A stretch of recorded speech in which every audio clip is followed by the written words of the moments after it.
What's up, everybody? Welcome back to a special episode of Behind the Food Podcast.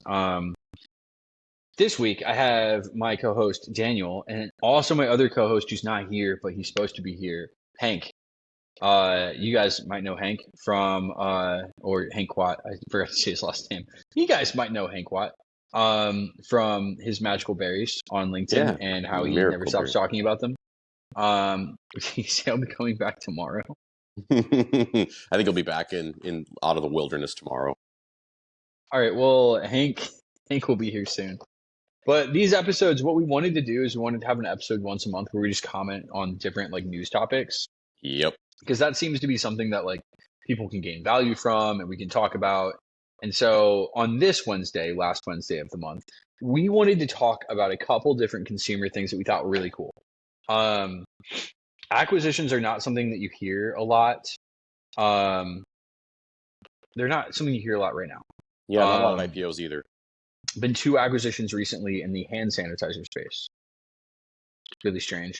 And I'd love to get your guys' thoughts on them. The first one is Gojo was just acquired. The makers of Purell. Which actually, by the way, Gojo is from Akron, Ohio, and so am I. Real excited about this. We don't just have LeBron James, we had Gojo. So Purell and Gojo, if you're familiar with it, you clean your hands with it. It's awesome. If you're a mechanic, you know what Gojo is. Everyone else might not. Yeah. They were bought for $2.25 billion by the Clorox company, which makes a lot of sense. I would have figured the Clorox company would already own them. That's a perfect fit. Yeah. Here we are. Yeah. I don't know what genius came up with that idea, but kudos to the investment banker that was like, there will be shareholder value here. We'll own all of the cleaning products. We should own all the things that clean hands and other things. Yes, that makes sense. So they were bought for $2.25 billion. They were doing about $800 million a year. 80% of their revenue is apparently B2B, which I did not know. That's fascinating. I had no idea. Which means they weren't selling that much Purell in stores. The reason I bring that up is, in contrast, there was a brand called Touchland, which many of you in the CPG community may be familiar with, blew up during the pandemic, was acquired recently for $880 million. And they were about I think 130 million in revenue. Can't really remember the exact number. So 6-7x revenue was the multiple. Yeah, wild multiple, right? I mean, it's 180 million in earnouts. It was 700 million in stock and cash, but still, deal is amazing. Great for them. They apparently had 204% growth in 2023, which I don't even know how that's possible with a brand that big. Dizzying, yeah. It's insane. Yeah. So they grew really, really fast. And the cool thing about it is that they took over that market in a way that I don't think people thought possible. Yeah. But I think the contrast between that and the Purell acquisition, Gojo, but Purell, that's what people know about. That just blows my mind, because if 80% of Gojo's revenue was B2B, they were doing $800 million a year. That means that only 160 million was D2C, or direct to consumer. Well, I guess to consumers. Right, which means on the CPG side, Touchline was actually really competitive. They may have been bigger than Purell. That's crazy to think about. It's insane. Yeah. Anyways, my thoughts on it are just that this is just another proof point to me that nobody is safe in this business. Not really. Yes. Yeah. There's always someone coming for you. You can be Purell, which is 100-year-old brand, absolutely, and still get smoked by some up-and-coming brands because of a global pandemic and really good branding. Yeah, I think there's exactly right. I think there's 2 things there that I consider. One is that CPG founders outside of food and beverage, especially category disruptors, have a lot of room to run, and I think that we need more of those. Right, so we've got a lot of people in our space that think food, beverage, alcohol. That's kind of where they're at. But, what about a hip new cigarette brand? I'm not saying I support vices, but that's pretty much an undisrupted category for a very long time, right? No one's thinking about these big categories that are just sitting there undisrupted by conglomerates. That's just the first one that came to mind. But yeah, if you're outside of vices. Look, guys, if you want to build the next new disruptive cigarette brand. Yeah. I mean, really, that has been built, though. I mean, isn't that what Juul really was? Kind of, but And I then the mean, government decided Juul wasn't in their good graces, and they just shut them down. yeah, I mean, it disrupted tobacco in general. But I mean, a real like new like hip young cigarette brand that appeals to like millennials, and millennials smoke. Believe me, I know it. Um, it hasn't really been touched. Like everyone I know in the bar scene, like every bartender under 40, like smokes like crazy, and they all smoke American Spirit. Yeah, well, to your point, they're smoking American Spirit, and also only 5% of the millennial population smokes. True. Not that many of us. Right. Yeah. Yeah. Um, We don't drink anymore. We don't smoke anymore. But we still like to go out and party. So there's something there. yeah, we still have a good time. Hmm. Still happens. Yeah. We smoke weed and edibles more than we smoke tobacco and drink alcohol now. I would rather people be smoke. Well, I guess not smoking. I don't know if smoking. I wonder if Edibles. smoking weed or drinking alcohol is better for you. That's a great question. They're both pretty terrible for you. Yeah. If we're being Also, completely honest. like I'm thinking about like we haven't really seen like long run like longitudinal studies on like carcinogenic effect of weed or anything like that. So we still don't have a ton of research. Yeah, but we know that smoke Oh, in you the know, smoke is bad lungs for you. is probably bad. Yeah. All that Probably to say, bad. we kind of went down a rabbit trail, but like the basic thesis is that like people should be thinking creatively about categories outside of food and beverage in CPG. Yeah, they should, and they also should think about categories that are sleepy. So like Absolutely. there are so many categories out there that are like so hot. Like Hmm. people and my theory behind why they're hot is because they're front of mind and also Yeah. because they're easy to make. Yeah. So no slight against the bar people, but Right. like anyone making a protein bar knows that there are countless co-men. Tons of people can make them. It's very, very easy to get them made at a very low MOQ. I know someone off the top of my head, I can say him right now, makes 1,000 bars. That's the MOQ. It's 1,000 bars. It's very Crazy. easy to launch a bar brand. You do not have to be rich. You can just go out and like do it. And therefore, the barrier to entry is very low. The category has tons of competitors. It's in the center of the store. People are just desperate to get the shelf space, bashing each other over the head. Right.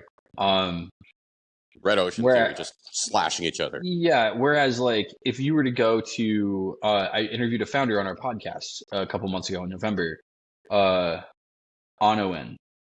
I Mm. think that's how it's said. It's Hmm. onion they're chopped onions. Yeah. Yeah. Nobody is in that category trying to innovate. Like he's innovating in the produce He's section. all by himself in there. Yeah, it's like the only other brand out there that's doing anything like that is those guys that make the chopped garlic. And that's Absolutely. that's like owned by a conglomerate. There's no one else looking at that category, like Yeah. canning like vegetables, basically, Absolutely. Yeah. or jarring them rather. And I think that the more that you think about things that are needed, it's like, oh well, there might need to be innovation in some spaces that are like very very sleepy, or you may need to go after something that's like truly 0 to 1 to succeed. And I know that for you with like the empanada truck. And also for me with no baked, that did make both of our lives very easy because like you're doing something that you don't have a lot of competitors. Yeah, exactly. We went for blue water, like no sharks, nothing to fight over, or very few, lots of space. And yeah, I think we need more founders doing that, and like we need less people fighting over that middle store, shelf space, more We don't bars. need another chip brand. We don't need Yeah, another bar brand. I love you guys. I think it's great. yeah. I don't think it needs to exist. There's always I room for w- more innovation, but most of these brands are not super innovative, and they're just fighting over each other. Yeah, no, I mean, I see a lot of the innovation comes from function, and that's not necessarily, I think, something people are asking for at scale. no, no. And so, like, the more niched down you get, the more it's like you also do need to recognize you're not building a scaled business. It's not possible. Absolutely, Like, absolutely. it's possible to build a scaled business in certain categories, but then other ones where, like, edible cookie dough is actually a really good example. There is no scaled edible cookie dough company. Right. I'm not going to be the scaled edible cookie dough company because nobody is. There's not a big enough market to support that. I would have to start making break and bake cookie dough and like a bunch of other products and do what Toll House did. Like Right. it's just not Then you're fighting viable to with Toll take. House and Nestle. Yeah, but you can Yeah, do that. yeah, it's possible. Touchland proved you can do that with Yeah, Purell. I yeah. just They think that touched you all of us, can't. They touched everybody. Um, all our hands. um, I've had Touchland in my house. I mean, this Yeah. touch. Anyways, yeah, I mean, I think people should compete with conglomerates. I just think that you have to think really, really about what you're trying to do when you're building your brand. Yeah. And it makes you a Megan great and I don't. acquisition target. They have tons of cash to spend. Yes, I don't know, man. I don't feel like I was building to sell, No, and so because I wasn't me building to neither. sell, it never bothered me. Right. But other people that are raising money, they should be probably conscious of the fact that, like, hey, if you're building a brand, you need to be in a big enough market that I can sell. Anyways, congrats to the people at Gojo and at Yep. Touchland. I'm sure they all are happy with the outcome. Yep. Probably all Even, smoking blunts right now. yeah, they're real pumped. Yeah. Moving on. Yeah. The other topic that has been front of mind for everyone recently, and I think, like, again, this is a business podcast, and I want to keep like the issues like sort of to business, but like Definitely. the fact that we have a dysfunctional government monetarily, not great.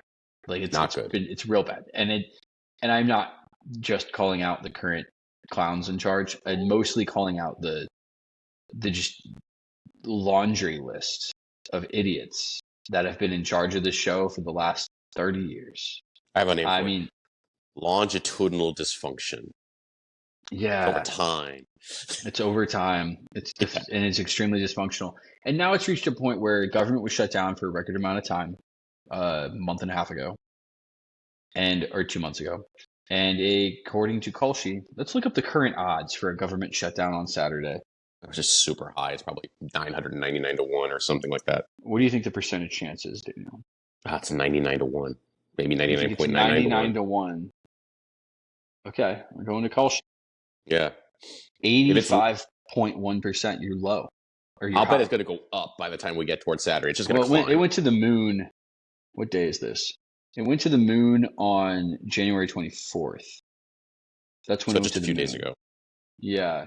It was at only 38% on January 22nd. Yeah. So it's just going to keep rising.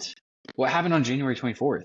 If I had to guess nothing, I think we're just getting closer and closer, and so the odds No, are I mean, rising. but it spiked. Look They at like this. spiked? Okay, yeah, I don't know. Wait a minute, was that January 24th? Was that when Minnesota? The guy got shot? I think it might have been Ox Preddy, yeah. They're going to defund ICE. Or they're going to try to. See, this is the problem. If we had like separate funding bills for everything. Right. Clean funding bills. Down. Right, yeah. Yeah, clean funding bills. We make everything contingent on everything else. I'm kind of curious what will be in this one. Do you think they'll make weed legal again? That's a great question. They'll keep going back and forth. Well, you keep seeing that, like, all the people that were in the weed business supported Trump's run because they were under the impression that he was going to be pro-weed, because he was in his first term under the Ag Bill. And then they got this, like, weird stab in the back. Mitch McConnell is who wrote and sponsored the Ag Bill. And the Farm Bill was great, and Trump signed it. This last bill in November was also signed by Trump and sponsored by Mitch McConnell. So here we have politicians proving that they're just being bribed. Yeah. Which is fascinating. I'm convinced that this last stab in the back for the weed brands was purely due to alcohol being terrified of losing market share, and it's happening. Like Jim Beam isn't producing anything this year. Tons of other companies have gluts and gluts of alcohol. Just they can't move. Yeah, they're screwed. Yeah, they're for sure screwed. I think nobody saw this coming, but they probably should have. Yeah, like the trends were moving. You can drink a THC seltzer and not be hungover. And if you drink a White Claw, you're hungover. And eventually, if enough people realize that one little fact, then it's not good. The whole market tips over towards weed. The other thing that you realize is, like, I could drink one or two, like Cali Sobers. Yep. I feel great. Yeah. Shout out Michael Dean. Shout out the Cali Sober. Way to go, Michael. But you can't drink one or two White Claws and be like, I'm done drinking. You got to keep drinking, which means that you spend more money. Whereas, like, with the weed brands, you are spending less money and you feel the same. And actually, you feel better. And you wake up feeling fine the next day, and it doesn't disrupt your sleep for the most part. For the most part. And there's a lot of compounding factors that I think it's just like the alcohol brands are scared. They should be. They And you should know be what? terrified. They're also just failing to innovate because like I'm seeing startup beer brands that are doing like ultra low alcohol beer, which is brilliant. It's like it doesn't have to be 0.0. It can be like 2% or I 3%. talked to a founder with Sprout that is actually doing that. Yep. And I was Genius move. real pumped to see it.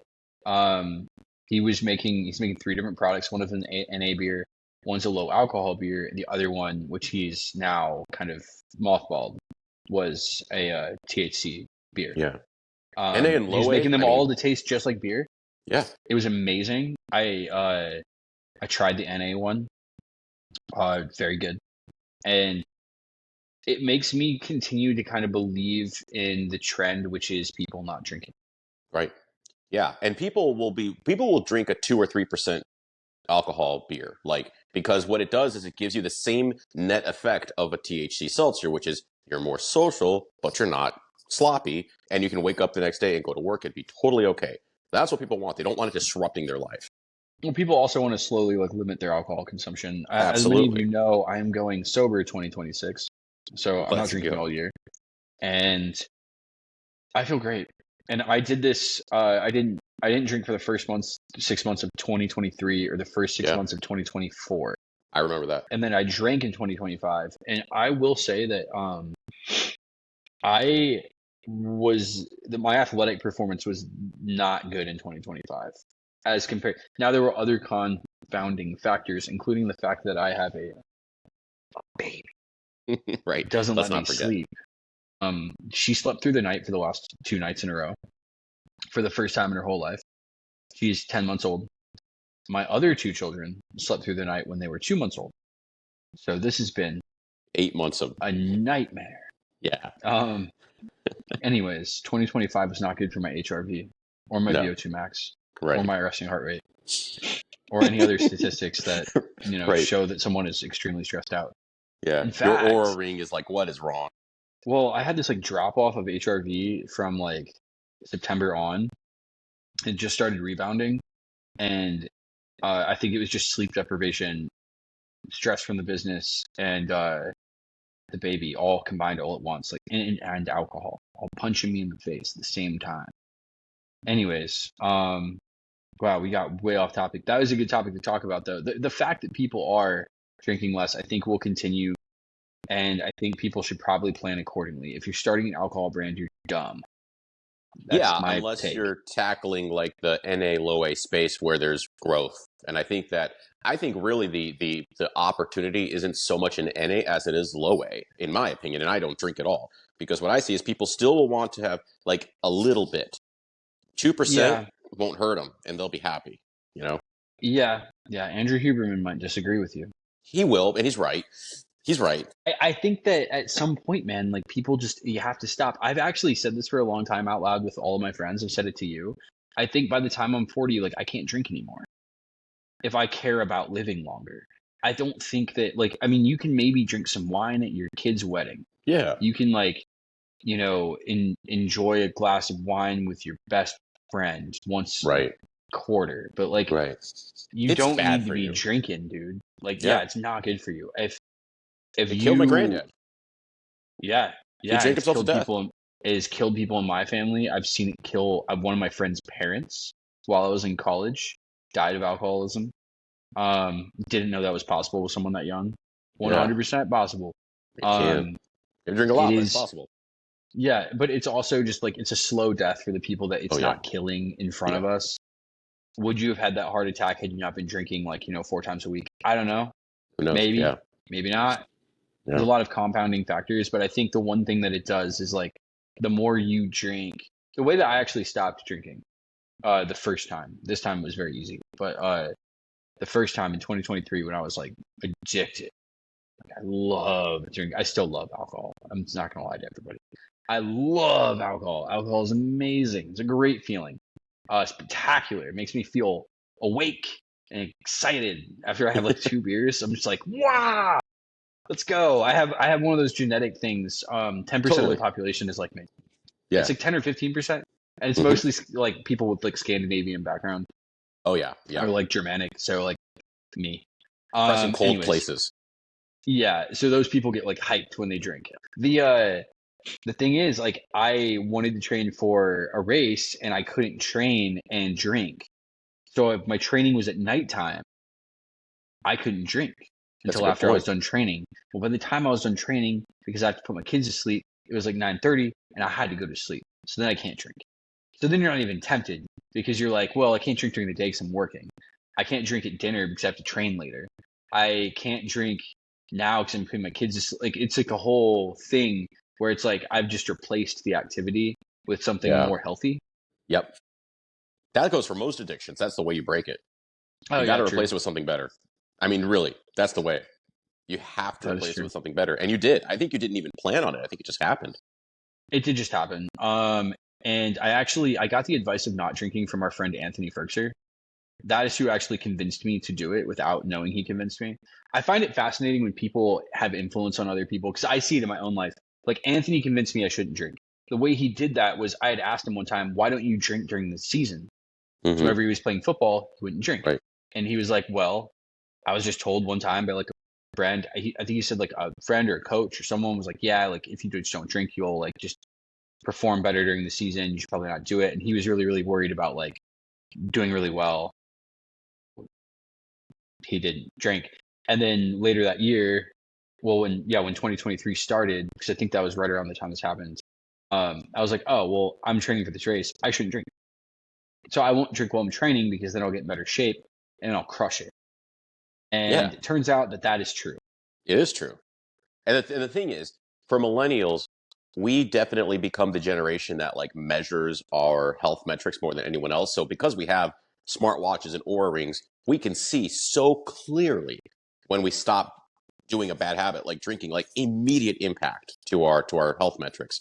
That's Yeah, one thing extreme that impact.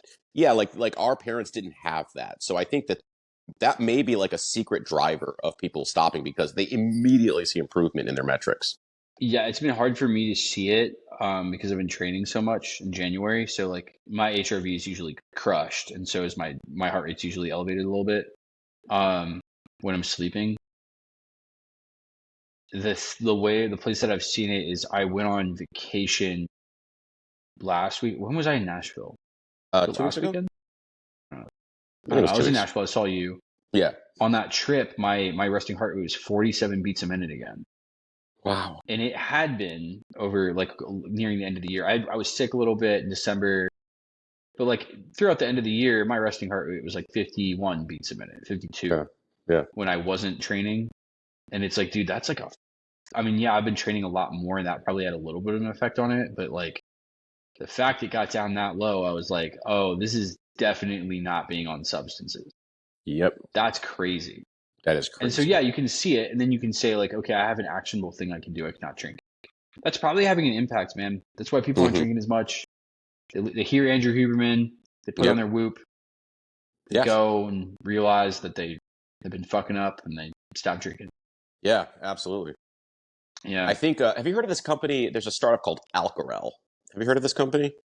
No. Alcarel is trying to design. It's a really crazy idea, but they're trying to design a alcohol-like compound that has the social and cognitive effects of alcohol with none of the negative effects. It's really crazy. Like they're essentially creating like synthetic alcohol. If that hits the Interesting. market, that's going to be Sounds really like drugs. fascinating. Yeah. Sounds I fun. mean, but the funny thing you mentioned drugs. Okay, so like back during the 80s, I'm going to go on a quick tangent here. Back during the 80s, Wall Street Let's go. bankers would do lines of cocaine, pure cocaine, straight from Colombia and beyond, All and day. right, and they would go to work the next day, and they were great because it was about will this drug keep me from being able to function the next day, and that's fundamental, like you said, like why alcohol consumption has dropped because millennials care a lot about their productivity, their health, their efficiency, and Yeah. it gets in the way. So maybe do cocaine. I'm kidding. That's a terrible idea. Don't do Yeah. cocaine. Maybe people should start doing crack. I mean, haven't you seen Yeah, Hunter Biden's video on crack cocaine? I mean, it's incredible. He made me a he made believer. me think about it. It made me consider it. I was like, oh, Yeah, dude, I think doing this. crack. And then I I think watched the Charlie Sheen documentary, and Charlie Sheen yeah, was talking about doing crack, and I was like, yeah, okay, yeah. okay, maybe I'm stupid. Maybe because I haven't done crack, I'm the one that's wrong. And then I remembered that they both have fucked up their lives, and I was, Oh yeah, Yeah, Yeah, they're probably both the probably best. bad. They're both the best argument both for and against doing crack at the same time. Yeah, when you hear them talk about it, you're like, oh, the trade-off. It might be worth it. Lose your Right. family, but you get to have that experience. It's like how shitty is Hmm. your family, right? Like, are they terrible people? Might be worth it. Do you like your kids? I don't know. Like maybe not. We're not Right. sure. Yeah. You might want to do crack. Oh boy. Um, cool. Well, let's go back to the topic that we are trying to discuss, Yeah. Right. which is Right. the fact that the government's going to shut down. This has an immense impact, man, on people who have Hmm. small businesses, and I don't Yeah. think people understand. I They really don't. don't. I think a lot of Trump voters were small business owners. Yep. Um, I'm not going to say the what I think of them. But look, like they may have shot themselves in the foot. Like there's a guy who likes to spend money. Um, says he's going to get interest rates down.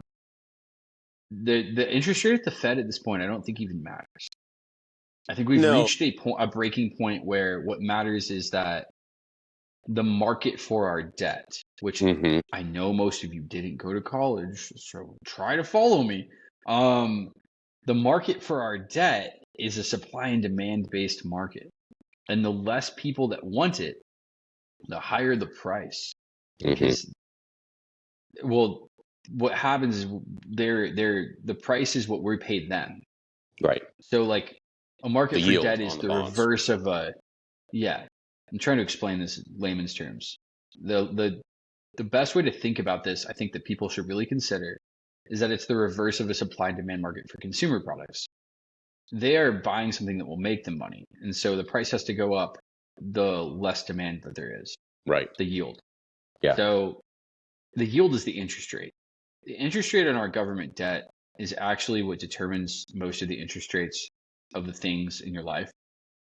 Mortgages are mostly tied to government debt. Hmm. They're not tied to the Fed funds rate. Oh, Um, there we are got. some things tied to the Fed funds rate, and the prime rate, but like for the most part, the market is who's moving the prime rate, not the Fed. If we could borrow money at the Fed funds rate, we'd all be rich. Right. Because it's But we're not free. banks. We're not banks. And the banks are marking their stuff based on the market, and the market's not good. The more debt that we issue, the more Yep. supply there is. The more supply there is, it doesn't even Demand mean is lower. demand could stay the same, and Yeah. the Exactly. price And the has to price go has up. to go up. Yeah. Exactly. We're Yeah. not putting ourselves in a good spot.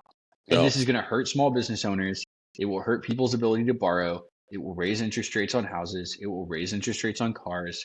It will prevent us from having control over the interest rate environment. And then eventually it'll lead to austerity, Yep. which is what you've said to me Yep. privately. Like, I think Absolutely. that like we cannot print money forever because there's not a market for our debt unless we want hyperinflation. Because if you start selling your debt to your central bank and they're the only buyer, it will go fucking parabolic. Yeah. That's And what will there's happen. like this is what Japan did. They did yield curve control where the Japanese central bank would buy up enough bonds to try to control the curve of the yield, right? And it does work, but at the same time, then you look at what your currency does and the exchange rate just goes because no one believes in the value of the currency anymore. So I do think that my prediction, I will make this prediction. I do think that if we keep on the same path, the Fed is going to be forced to step in and start buying bonds to try to push the rate down because they have no other choice. And then you're And back at QE all over again. that will eventually result in like the unraveling. Hmm. It Yeah, just will. Like yeah, we will be fucked. yeah. Um, we are You're back not at that QE. powerful. Yeah. Yeah, like financially, we are not that powerful. Nobody is. I don't think there is actually no one central player in the global economy powerful enough to manipulate interest rates or currencies. It doesn't No, exist. That person does no. not exist. On in a micro scale, you can manipulate a currency maybe with enough money, but like not for long. And No. like and people don't, and also if you're doing it, so like for instance, George Soros broke the Bank of England. Everybody knows the story. The guy goes in, shorts the pounds. Like that's true, but he had macro backing. So like he wasn't the reason that the bank broke. The bank was the reason the bank broke. He just saw that it was going to happen and pushed it over. It would be like if you saw something about to fall over a cliff and you're like, well, if I just kick it, it's going over the cliff. Yeah. But like you didn't break it. No, there is no person, and that's kind of the problem with like Donald Trump's policies right now and our government's policies over the last 30 years. They assume there will be no consequences for the spending of money. And that's not true. They also Nope. assume that like I've heard them talk about the balance sheet of America, and I'm like, you guys are out of your fucking mind. They're like, our balance sheet is worth $90 trillion or $100 trillion. And I'm like, what balance sheet, dude? What assets are you talking about? They're assuming that they own all this stuff that they don't own. I don't Right. know how else to say it. It doesn't Yeah, make any exactly. sense. Yeah, they're talking And about like natural resources and things that they don't necessarily own. They're just in the United private States. companies will come mine them and they're here. They happen to be here, but like we don't own. We're not, dude. We're not a communist nation, at least not yet. Yeah, I exactly. guess. I mean, Right. you guys start seizing businesses and shit. Like, I guess that could happen. And then Then everyone we leaves. don't. Yeah, then we don't live in a capitalist nation. The rule of law doesn't apply. There's just bad. I don't see a path where the spending of money, and this goes for both parties that have been in power. I do not see how the spending of money will can continue to go without consequences. Oh yeah, And those it's already consequences will happening. be felt mostly by small business owners in the United States, and then they'll be felt by large corporations, and then they'll be felt by people. Yep. And Risk and that's capital will continue to become more expensive. yeah, and that's also kind of the problem, right? Is that like the people will feel this last. Like the people that live here will feel it after the businesses are all like, yeah, we have to lay you guys off. Yeah, I mean, We have to I'm change seeing it shit. We have happen to already. leave. Like you look at, bankruptcies are up. Amazon. I mean, even big companies, but small companies really are in a bad place, and they're starting to just go belly up and lay people off, and it's already happening. Like it's not like this is a future reality. Like it's happening now. Bond vigilantes are It is driving the price of debt up. it is definitely happening right now, and I just think that people should be concerned and people should start thinking really hard about what the politicians that they're voting for plan to do about the spending of money. Hmm. I It's going to don't become know the only issue why at some point. it will become the only issue, and it's an issue that it affects social issues. It affects our ability to have welfare. It affects our ability to like help people, Hmm. and you can't help people if you're broke. And Everybody should know that. the crazy thing is, we wouldn't even have to like show meaningful reduction in the total debt. What we would have to show is a path to reducing deficit and a long-term plan to start reducing that debt. And then what would happen is the price of the debt would start to drop because the bond vigilantes drop out of the market and they stop aggressively pushing the yield up. And it just you gotta change the cycle. You have to break this cycle. And right now, the current I administration think just doesn't have it. I think we got like till 2030 to break the cycle. Which is Yeah, why we I'm don't have like, long. I hope so hard that Congress will rein it in because that's the only people that can. That's the other thing is like people want to blame like the president. People want to blame like the courts or the businesses or the banks or the Fed. Congress, Hmm. the people that we vote to make They laws are control the the purse only, strings. they literally control the situation that is happening. And if they could just take a second, there will be way more congressional elections before 2030 than there are presidential elections. And if we would just make better choices as a group, maybe Yeah. Well, the we thing won't is be that screwed. like you think about this too. Like at some point, all of the big corporate interests will start aligning with deficit reduction because at some point they become affected negatively too because their consumer base just collapses, right? So they at some point the lobbying will flip and it'll be about, hey, how do we responsibly cut spending so that we don't end up with consumers that are underwater and can't buy our products. I think that's where a lot of people are already at. I think the problem is actually a very small group of grifters because we're not all getting corporate. I don't think most corporate companies or large corporations are getting corporate welfare. That's not happening. It's not it's not like this large swath of people. It's a very small group of very well connected goons, Hmm. like people who have like a weapons factory. Yeah. And you're like, why do we go to war all the time? Why do we drop bombs? Or why do we sell weapons? Because that guy needs to make money. And that guy happens to be friends with like the senator of Alabama. Right. I don't know. It's literally no nicer way to say it because it's the truth. Yeah. Like Yeah. they sell guns to make money for their friends, and then they sit on the boards of those companies when they retire. And while they're in office, they don't take bribes, but they might go on a private jet with their friend to a vacation, and their friend might not be on the jet. It might just be like theirs for, whenever the fuck they want to use it. And the vacation house might just be theirs whenever they want to use it.